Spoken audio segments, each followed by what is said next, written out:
I got blasted into the universe, shattered into a trillion pieces, felt the creation of the universe from day one, if that's even a thing. Gave God a high five and came back, and I was like, oh, okay.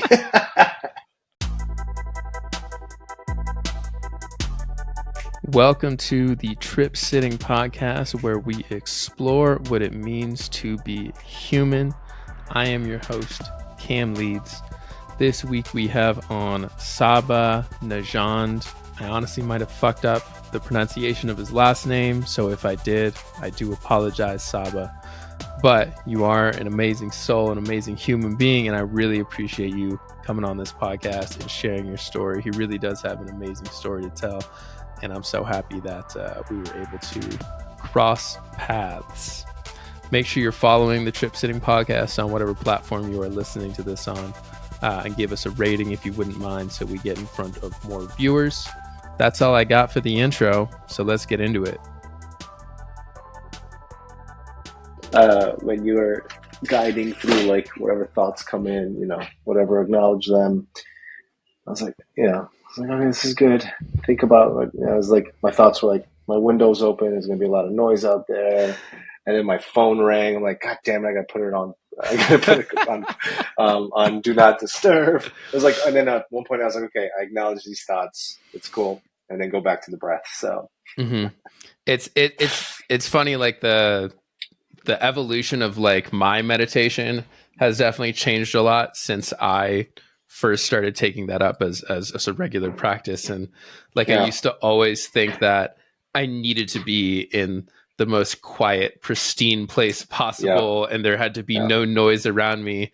And now it's like understanding that like it doesn't matter at all what's going on, or I could be in the middle of Times Square and just being able to simply just observe and notice everything that's going on around me while still realizing like I'm still here. I don't have to pay attention to all this stuff. I sometimes I suck at it. I don't want to make it seem like I'm good at it, but right. I know that's the point. Agreed. No, I'm right there with you. I used to always think that. I was like, oh, you have to shut the mind off, go into this like Zen state where there's no thoughts and emotions or feelings, and I would get frustrated, like, oh, well, I can't do this. This sucks. Mm-hmm. And then, I learned to like be at peace with the noise that comes in, the thoughts that come in, So I'm not sure if you would have had this, but did you ever have a Wii Fit? No. Okay, I know what it is, but no. Okay, I never had so it. I remember there being this one game on the Wii Fit that was like sort of a game. I forgot like whether it was even part of the Wii Fit package or if it was a separate thing that had all these different games. But it was literally like a meditation, and you were supposed to sit on the board and basically like, and it showed a candle on the screen with like a flame on the candle. And you were just supposed to sit as still as possible. And like, if you were moving around and shit, like the candle would get blown out. And I was always so fucking bad at it. I hated that game so much because the candle would always go out in like 5 seconds. And I didn't even realize back then that like, oh, this is just like sort of asking us to just meditate and sit still. And so I really wonder how I would do if I were to play that game again. So if anyone has access to a Wii Fit that's listening to this, let me know and let me come over and try playing that game. Yeah. I like that you aged me. You aged me in the beginning of this conversation, so that's cool. I appreciate that. Hey man, it's my pleasure. Well, here's the thing. I know you have children now, and so that was something that I played as a kid. So like, whereas if I were asking somebody that's my parents' age, they would actually know what I'm talking about. So that's true. People that are older than you would then know. So you're right in that gap.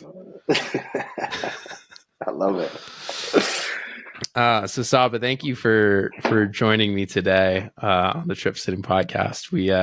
When did we first connect? It was a couple of months ago. Yeah, it was a few months ago. First of all, thank you for having me. Yeah, I think it was a few months ago. I may have just reached out to you blindly on Instagram, or I think it was Instagram. It's just like there's so many mutual connections and friends. I was like, man, I got to reach out to this guy and I say was it hello. was it So, was after I had Corey on my podcast, wasn't it? that's what it was. I think so. I think Yeah. so. Yeah. So how do you know Corey? So Corey is a dear friend, and really love what she's doing at Retreat Microdose. And I came on as a business advisor. It's been over a year now, and now it's she's just blowing up, and so like doing such great things. And I'm here on a as needed basis, but also just a friend and someone to support. Yeah. How did you guys initially meet? We met through a mutual friend, Peter Nesbitt, great guy. Hey, Peter, if you hear this. We met through him. He said, yeah, the stuff that you're doing is really interesting. You should meet my friend Corey and what she's up to. And this was very early on in her kind of like incubation of retreat. So yeah, we connected, had awesome Thai food in Lower East Side in New York City, and yeah, it was no looking back after that. Nice, man. So Yeah. when did your explorations into psychedelics begin again? Where did they begin? I mean, I think it's kind of like the classic path. Growing up, as a like teenager, young adult, smoke weed at parties. I would, partake in different types of drugs and festivals and all of that. And yeah, that kind of shifted into about 5 years ago or so, right before the pandemic. I started thinking about mental health and, my life's journey and like, the classic hero's journey actually of like, oh, you reach this certain age and you're like, well, the hell am I doing with myself in my life? Right. And that shifted into just my life being, I'm not in shambles per se, but a lot happening, a lot going on. And started doing some research around what Johns Hopkins University was doing with psilocybin. And um, that was really fascinating to me. And then that kind of piqued my interest. The funny thing here is actually, I remember a few years back, this was probably 2006 on a Sopranos episode where Tony Soprano is in, I know, it's ridiculous. So many random paths.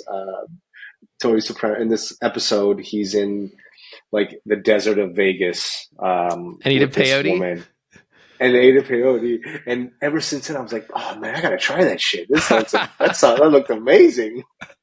Um, but no, it's all these like random, things that have happened in my life or experiences. But ultimately, it came down to um, I really needed to make a change in my life. And I can go deeper if you'd like, but it was a very dark time and Yeah, that's what we're traditional here to therapy. do. Tell me the darkest shit imaginable right now. Okay, all right. All right, well, make buckle make up. me cry. If I don't make myself cry first, I'll kind of start in the beginning because I think beginning I literally mean by birth because it started connecting for me a few years ago when I was doing a lot of deep work. From what you've told That me in the conversations that we've already had, I think that is the right place to start because, okay, okay, I think a lot of it goes into the way your parents raised you, your own yep, upbringing, yep, um, as you know, somebody in this country that is not white, and going through everything that you've gone through. So yeah, that's a great yeah. place. Okay, great. Yeah, I always like to check because, like, dude, why are you talking about your birth? But you know what? It's all connected, right? Everything, the things you do in your life, the way you act, the way you react to things, the things that are happening to you and at you, it's all connected. And I learned that recently, and yeah, so I was born in Iran, in Tehran, Iran, in the early '80s, and this was post-revolution. So, for folks that are younger than me, the revolution was in 1979. Essentially, it was a government takeover in my country. It went from a relatively um peaceful state under monarchy, and the revolution turned into an Islamic state where it just the life completely changed. And there was a hostage crisis in the U.S. They took over. They had a bunch of U.S. hostages. Taking you down a history lane here, and during that was a lot of turmoil. Obviously, a lot of things was changing in the world, especially in Iran. And a few years after that, the start of the Iran-Iraq War happened. So Iraq did not love the fact that the Islamic regime took over. Two different sects of Muslims, Sunni and Shiite. That was one part, and the other part, of course, oil, which is always the reason why there's war. And that war started, and we were kind of in the middle of it. Though the war itself wasn't in Tehran, there was a lot of things that were happening nearby, and gunshots, gunfire, and you see like bombs across the skies and so forth. So I was born right in the middle of the war, and my mother gave birth to me 2 months early because she couldn't hold me in. Stress of the war, obviously all the anxiety and all of that. So I came into this world with a lot of chaos and anxiety. And when I was born, my doctor told us that our doctor told us that I needed a life-saving blood transfusion. And the only place we could do it was cross town. So my father had to essentially say goodbye to to my mom and sister, and took me cross town in the middle of the war to have this blood transfusion. So for all intents and purposes, my parents saved my life. But that was kind of the start of my journey into this world. Of stress. Yeah, exactly. Uh, and the reason why I wanted to start there is because these as I continue to live my life, I grew up. We came into this country. We fled Iran, came to the U.S. How As old were you when immigrants. you got to the U.S.? Yeah, we had like a stint in Greece for like 2 years as we were getting our like paperwork, and because we were seeking asylum Mm-hmm. for leaving a war torn country. So we spent 2 years in Greece, and then we finally got sponsored here in the U.S. It was like family friends who lived in the Washington D.C. area, and let's see, I was 5 years old. I was 5 or 6 years old when we moved here to the U.S. Yeah. So you've been here for a while And now. been here a while. Yeah, Yeah. yeah. For sure. And yeah, and that kind of, yeah, we came to this country as immigrants, and we lived in a very, very rough neighborhood, like gang violence, just a lot of craziness, uncertainty. And it wasn't always bad. I lived a very normal childhood, like playing outside, going to school, bike riding, and things like that. But, there was definitely times where, like, when the street lights came on, that was kind of my cue to come home. Like, I wasn't allowed to stay out late at night. One of my sister's high school friends was shot and killed in the apartment next door to us. So it was a lot. And my parents were Damn. working multiple jobs. And my dad would work as a bus boy at a restaurant by day, at 7-Eleven at night. My mom worked at a hotel. My sister and I essentially like took care of ourselves, outside of school. But yeah, that was my So early I mean, childhood. your parents busted their ass to keep you Yeah, guys yeah. I mean, here, yeah. like in the U.S. Totally. I mean, it was the classic, like, we came here with nothing. Like, the government takeover, essentially they stole my dad's pension. Like, my dad lost his pension. Like, he was a semi-professional soccer player. He was in the Air Force. He was an engineer for the Air Force, like building helicopters literally for the military. And yeah, when the government takeover happened, like, yeah, he couldn't access his pension anymore. So it was the classic, like, leave the country and come here with nothing. And yeah, and that they just have to grind I mean, they're still in survival mode, and that's kind of the trauma behind many Persians who live here, many Iranians who live in the U.S. or in other parts of the world. The survival mode never leaves you for the most part, even if you're well off, at least from my experience. Yeah. And so that was early childhood. And then going into my teens, I definitely lived a comfortable life. My parents worked really hard to give us a comfortable life, but I was a very angry kid. the combination of like seeing my parents in distress, seeing them, um, seeing what's happening in my home country, and it was just all of that was just being thrown in my face, right? Like, I'm and gonna go out that on a angered whim me. here, but I'm gonna guess you Yeah. guys didn't talk about your emotions much.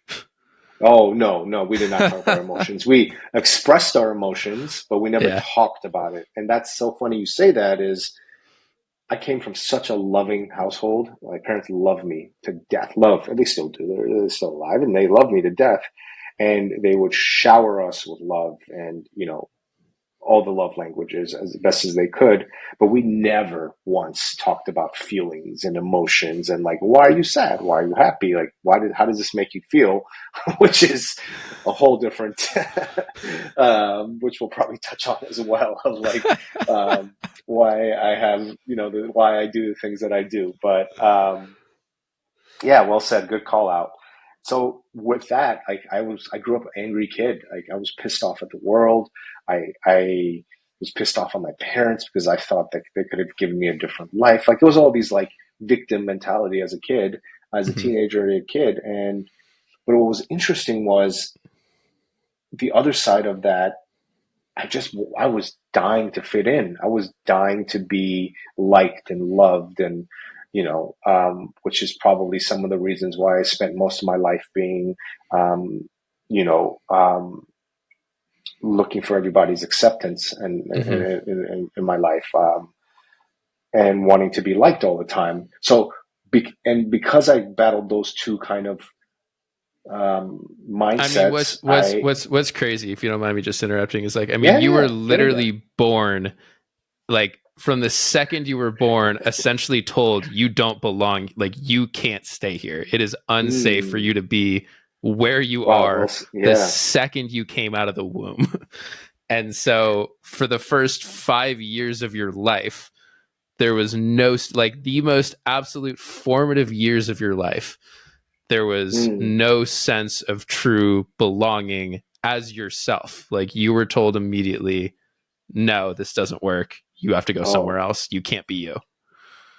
that is such a amazing observation by you. Yeah, that's exactly right. Um, yeah. Ooh, gotta sit with that one. Thanks, Cam. um, yeah. So the two, I lived kind of like two separate lives. I was an angry kid in my head. I was angry at the world, but from the outside, I was the popular kid, or I tried to be the popular kid, the nice kid, the likable kid, like prom king, homecoming prince, all these things. I was like, just do whatever it takes to be liked, essentially. And then behind closed doors, I was just confused. Yeah. Behind closed doors, I would lock myself in my room. I would listen to like very spiritual stuff. Like I would listen to like Native American tribal music. I would read like scripts and books on metaphysics. I had no idea what the fuck I was reading, but it felt like a connection. I would read ancient Persian poetry like Hafiz and Rumi, and again the confusion, but there was this beauty. There was this beauty that really drew me to it, and I clearly now I know I was seeking for something. I was seeking for something deeper, a connection to this world, to this universe, to something, right, to myself. More importantly, um, so it was like. Man, I was like playing all these different parts, right? The angry kid, the cool kid, the Hmm. the wise spiritual kid. Like it Yeah. was, and that happened a lot in my And meanwhile, life. you didn't know which one of those was like actually you. Yeah, yeah. I mean, to be As frank, most kids don't, by the way. I definitely want to frame it totally, that like, I mean, as a kid, I definitely also grew up like honestly a pretty angry kid. Like my parents got yeah, very different. My parents got divorced when I was younger, and it mm, was just a very messy divorce. And they loved me. It was very clear that they loved me and wanted what's best for me, but they did not know how to best handle, like how to co-parent. Like they yeah, didn't ever yeah, think of some of the things that they were doing, how that was going to affect us. And so I always grew up with this sort of resentment, being like, yep, I don't like belong here. Like I don't get a say in any of this. Why the fuck don't I get a say in any of this? Like that I'm the one who's getting affected by a lot of these decisions. So true. And so I wanted to, I mean, I wanted to leave as soon as I possibly could, Yeah. which is essentially like what I did. And it's easy to look back on it and see that I was also just so confused. I had no sense of purpose, and all I wanted to do was be loved for who I was. And so I took on all these personas of Mm, being the baseball player because my dad loved baseball, and right. Right. being just all these different things, in order to try to be liked by people. And meanwhile, I had just no sense of who I truly was at the end of the day. Of course. How did how did you feel like when you did ultimately decide to leave? Like, what were those feelings like, separating yourself from that world or from your parents or whatever? It was interesting because like it wasn't like a necessarily a conscious decision at the time of being like, oh, I need to leave because I don't think this is an environment for me to figure out myself. Mm, Looking back on it, I think subconsciously I knew that I was not going to be able to find who I was staying in the same environment that confused me in the first place. So like right. I needed to go seek myself and I like see. do that by myself. Like I knew that it was going to be a personal journey, and I didn't want anything else to get in the way of that. Um, and I think that it was Well it said. was very necessary. Like it was the best decision that I've ever made. I think it confused my parents at the time, growing up in Southern California, 15 minutes away from Malibu, and then moving to Ohio. Um, Yeah, yeah, I can see the confusion. Objectively weird move. Yeah, Um, yeah. but it was, I wanted to experience a different way of life outside of the. Yeah, I think I also knew that people in LA are a little fake. Right. Not not always the most pure and honest people, and so I think I needed to get out of that environment as well. Yeah, yeah. Thanks for sharing. That makes sense. Yeah, as weird as that may be, it makes a lot of sense. Hmm. So on your spiritual journey as a child, Yeah. you are literally I never did any of that. I was not a super spiritual kid. I grew up Jewish. And the second I had my bar mitzvah at 13, I was like, I'm done with this. No, I hear you. I mean, look, it was weird because I always had a disdain for religion. Like I never connected religion and spirituality. I connected religion with what happened in my homeland, and Yeah. especially like at home, like am I growing up, there was like a handful of topics that were like on repeat. Soccer, which I always loved. Like soccer, tennis, sports, like was always great. But then it was politics, specifically foreign policy, and money, and the lack thereof. Those were like the big hot topics at my parents' house, like at home growing up all the time. And a big part of that, and foreign policy, insert religion, like the disdain, how terrible it is. And so I grew up thinking that same thing. Like, oh, religion's horrible. Like, I'm an atheist. Like, fuck religion. Like, forgive me for anyone out there listening. Like, I don't actually feel that, but that's how I did feel about it back then. But I never connected spirituality and religion, and I still have this like weird feeling about religion overall. But I have much more respect for religions and people of faith, especially the connection of spirituality.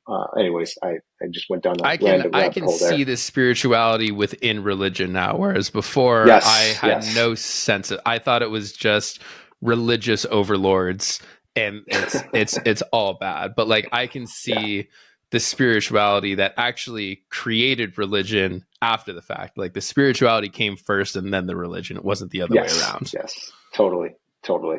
Um, yeah. So those were the lives or personas that I was living for quite some time. And sometimes it still creeps in, right? Like I still have those kind of issues and personas that pop up. Anyways, to your original question, I don't know, like 30 minutes ago, so that, so that kind of like, that happened most of my adult life as well. And yeah, it's kind of like a shell of myself. And I did the same thing. I escaped. I traveled a lot. I lived in different places. Really, I mean, it was transformative for me. I loved Were you everything about it. still angry behind closed doors? Yeah, behind closed doors and outside, open doors, all doors, all doors. Yeah, and it was also part of this this perception of what it means to be a man. For most of my young adult life and adult life was like, oh, you got to be, a hard ass, and you don't show emotions, and you try to hook up with as many women as possible, and just all these like toxic, horrible um, features or thoughts of what it means to be a man, which has completely changed, and I have such a different appreciation for what it means to be a man and be masculine. It's all centered around femininity and the woman. Um, Drugs make you think that, and it's great because it's true. Not But all yeah, drugs. it's yeah, not all drugs. It's true. Al- Alcohol in college did not make me think that. Let me that tell you. that's true. That's true. That's true. But beautiful plant medicines and psychedelics have definitely helped. um, yeah, so it was the same thing, like bounced around, and then yeah. So back to your original question. About 5 years ago, it started getting deeper. Like I was, married. I'm still married. I was married to my wife, and life was just coming at me fast, and I just felt off. So went therapy. It was great. Therapy initially, what therapy did for me was peel back the layers of my psyche of like why I am who I am, why I think the way I think, and do the things that I do. And that helped me. It also just blew my head off of like, oh fuck, like there's a lot of work that needs to happen here. Like Hmm. there's a lot of work. This is like decades of indoctrination, maybe even generations of indoctrination of like who I am, how I'm supposed to be, and so forth, on top of all the traumas. Uh, but then it wasn't enough. Like I knew I needed to go deeper. So therapy transitioned into like um, meditation, breath work, yoga, journaling. And that was around the time when I started, getting more interested into psychedelics and plant medicines. And Now, had you used psychedelics at any point recreationally before that? yeah, yeah. So growing up, like festivals, do mushrooms, go to parties, do like Hmm. take mushrooms and things like that. But that was kind of the gist of it. Like, right, I could take a couple caps and Hmm. go listen to some music or like laugh with friends and get cool visuals. And sometimes you have these like little spiritual breakthroughs of like, life is good, or Yeah. there's something deeper there. But for the most part, it's just like you're just having fun. But that was kind of my experience. Yeah, that was I think pretty similar to my experience too. I definitely knew that when I would take LSD in college, that was probably one of the most positive and helpful things that I was doing. Even Mm, though I was doing it fully recreationally and drinking at the same time and going to parties and football games and all of this, I knew that something there, I was thinking in a different way that was overall helping me, because yeah. those tiny little spiritual breakthroughs of like, man, life is so good, like I can just enjoy this, like I don't have to be pissed off, I don't have to get irritated when people do things that would normally irritate me. It's like the first time that I could truly think I have the choice to choose how I react to things. I don't have to Yep. just react to them. And before, it was Yep. always just very, very reactionary. I am what I am. There's nothing I can do about it. Um, Mm, but yeah, none of the big spiritual awakenings happened during any of those recreational times. But I think for me, without those, I don't think I would have ever opened up to seeing the true deep spiritual side of plant yeah. medicine. Well said. Well said. Yeah. Um, so yeah, that was kind of my experience before, taking um, big doses and getting blasted into the What was your universe. first intentional journey like? My first intentional journey was with 5-MeO, um, and yeah, yeah, Yeah, you jumped right in. um, I did. I sure did. It was very cool. It was an amazing experience. It was all the things, like the setting was amazing. It was.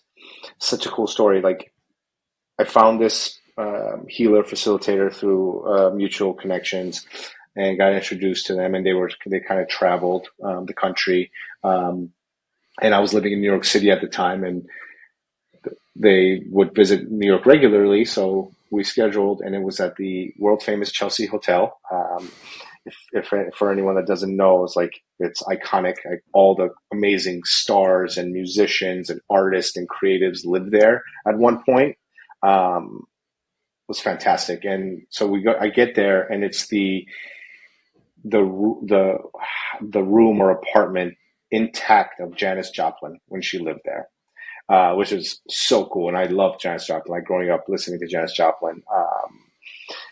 So it was a really fantastic setting, and yeah. This is just one of those intrusive thoughts, but I'd love to be able to quantify the amount of drugs that have been done in that hotel. Oh yeah, 100%. There's got to be some data point out there somewhere, the amount of drugs and parties that were happening there, man.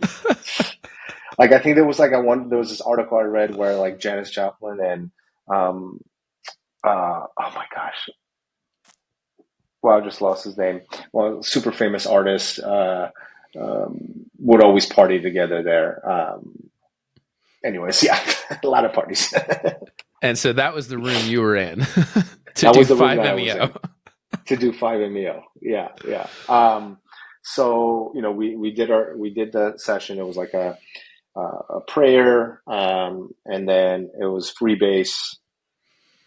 Took a hit, laid down, and there was this prompt that she told me. She's like, if you hear music, it's not enough. It's basically what she said, and she said, she was like, wiggle your fingers if you hear the music. So it was like a guide was there playing like drums, and wiggled my fingers. She gave me another hit, and yeah, that was that point where I literally just, how can you explain it? I got blasted into the universe, shattered into a trillion pieces, felt the creation of the universe from day one, if that's even a thing.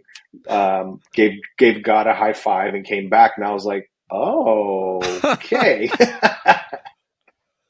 So that's what I've been missing. Yeah, it's funny you say that because and I remember saying it once, but then after I was gone, the healer facilitator was saying that I kept repeating, I've been waiting for this my whole life. Just like over and over again.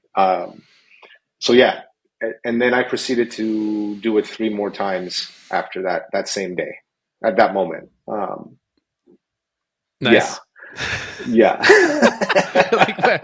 Hold up, let me make sure I got that. Yeah, I was like, wait a second, what is this? Give me more. I was like, I want to go back. And she was like, okay.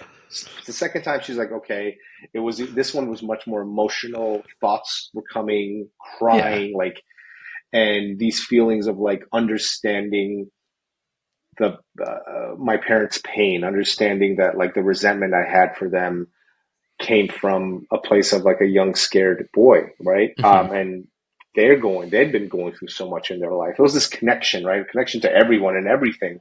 And then seeing your parents for people rather than your parents. Yes. I was like, look, they're all, like, and especially now that I'm a parent, like parents just can do their best with, what they know, and then try to raise kids for the most part, like as best as they can. Like they're also figuring shit out. I'm 42 years old. I still have no idea what the fuck I'm doing in my life, so like I can just imagine like my parents going through all the shit that they went through and raising kids and I was like, God, fuck, give them a little grace, Yeah. That was part 2. And then I was like, I want to go again. And that's when she was like, are you sure? Like, yeah. What was her reaction when you said you wanted to go a 4th time? Yeah.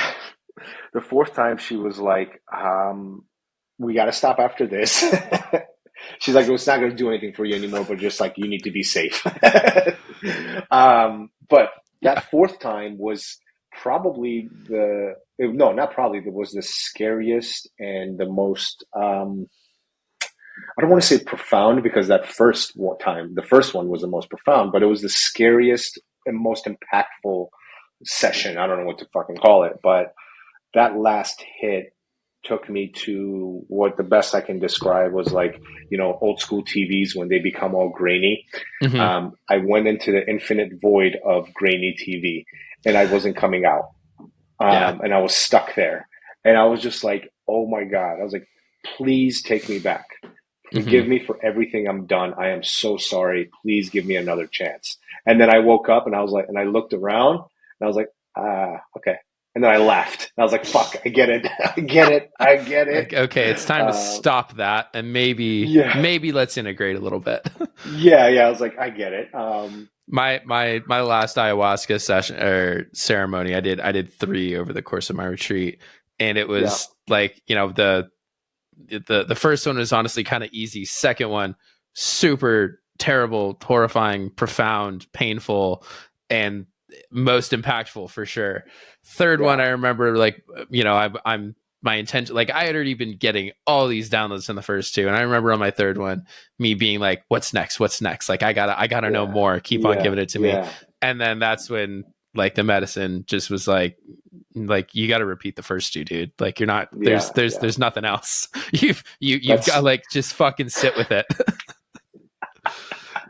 It's like chill, bro. Yeah. Yeah, that's so true. I mean, and that's a great segue because it was, word of caution here, and I think most of the audience here knows this, but there was no integration like for me.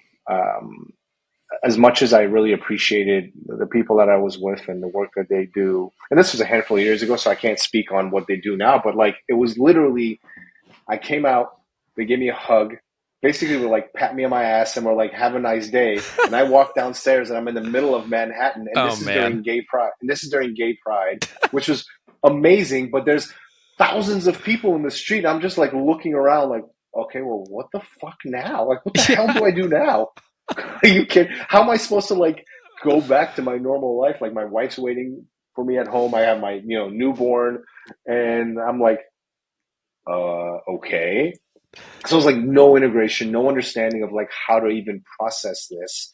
Um, yeah, and then I was like a 10-minute drive, a 20-minute bike ride, and a 45-minute walk, and I was like, fucking, I'm just gonna walk home, and I just walked, and it was just like beautiful and unnerving, and like all of the emotions, just like walking in the streets of New York.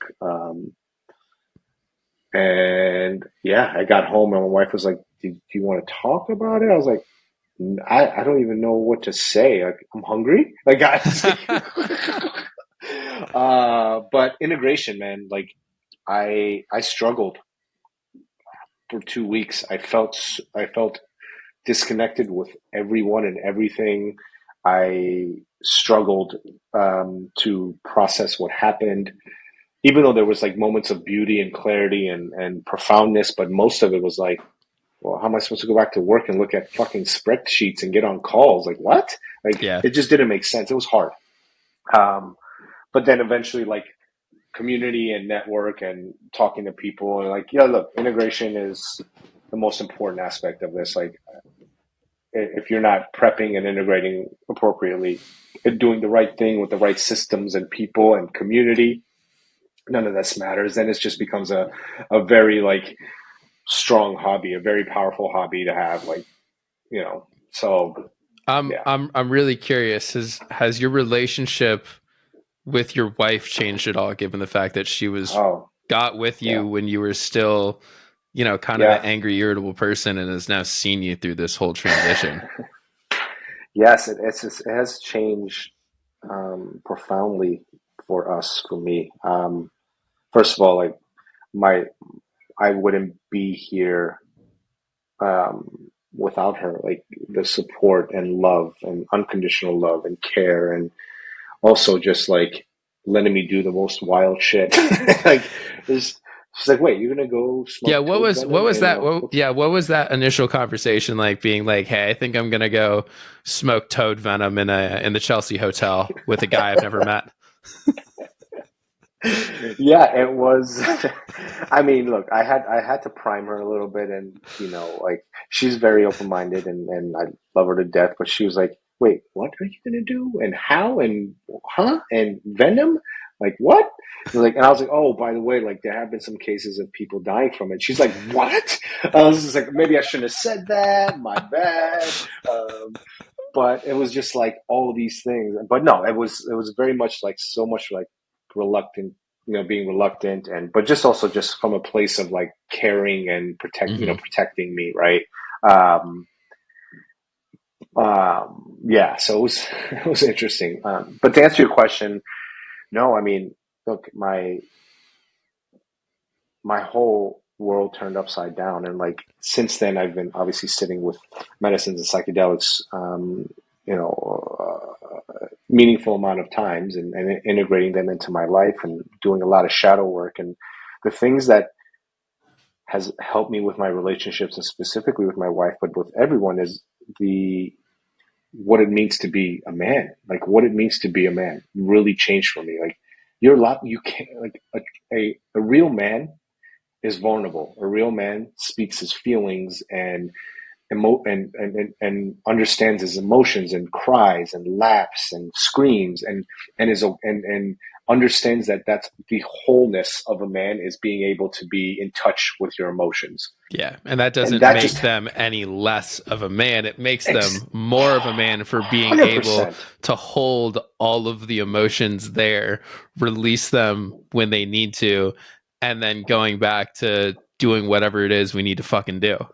Absolutely. Look, am I perfect? No. Like, try putting down a 3-year-old for bed at night. All the fucking medicine and drugs and therapy will not help you, because you're like, dude, get your ass to bed. Because like, so I'm not perfect, but the idea that who I was as a human, as a man, as a person, completely shifted for me, and has shifted for me, was groundbreaking for me, and like I connected with her as a woman and as a mother, and those things were like, oh man, like her body's going through a lot just to have a baby. Like her emotions, her hormones, her body, literally, like it was. I'm giving a small example, but like these deeper connections I started having with her, just because I'm able to think a little differently, and be more introspective, and understand the world around me and the people, and it's not about me, and Hmm. not just about me.